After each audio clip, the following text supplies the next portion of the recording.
இன்னும் கர்த்தாவே எத்தனை பட்டணங்களுக்கு, எத்தனை கிராமங்களுக்கு ஆண்டவரே நீர் ஆசீர்வாதமாய் கால எடுத்து பயன்படுத்த சித்தம் கொண்டிருக்கிறீரோ அத்தனை பகுதிகளுக்கும் தேவனாகிய கர்த்தர் உம்முடைய கரத்தினாலே ஏந்தி கொண்டு சென்று உமது நாமத்தை மகிமைப்படுத்தும்படி ஒப்பு கொடுக்கிறோம். ஆண்டவரே நடுவில் நான் உயர்த்திருப்பேன் என்று சொன்னீங்களே, அந்த வார்த்தையின்படி உங்களுடைய ஊழியக்காரனை கொண்டு இந்த பூமியில எஸ் காட் துதிக்கிறோம்.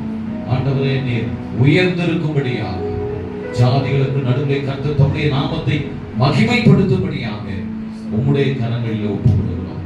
உங்களுடைய ஊழியக்காரனையும் குடும்பத்தையும் ஊழியத்தையும் கர்த்தர் இயேசுவின் நாமத்தில் பாதுகாத்துக் கொள்ளும்.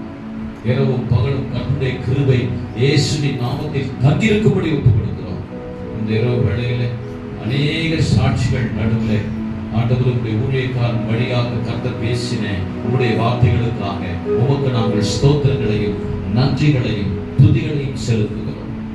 எல்லா துதி கன மகிமைகள் யாவற்றையும் உமக்கே செலுத்துகிறோம்.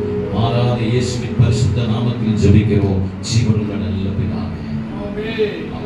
நாமெல்லாம் நோக்கி சொல்வோம், என் ஆத்துமாவே கர்த்தரை ஸ்தோத்திரி, என் முழு உள்ளமே அவருடைய பரிசுத்த நாமத்தை ஸ்தோத்திரி.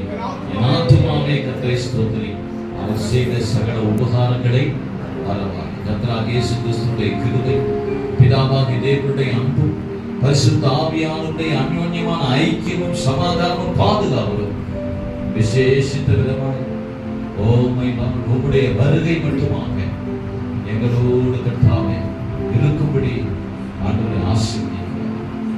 ஆமென், ஆமென், ஆமென். அல்லேலூயா.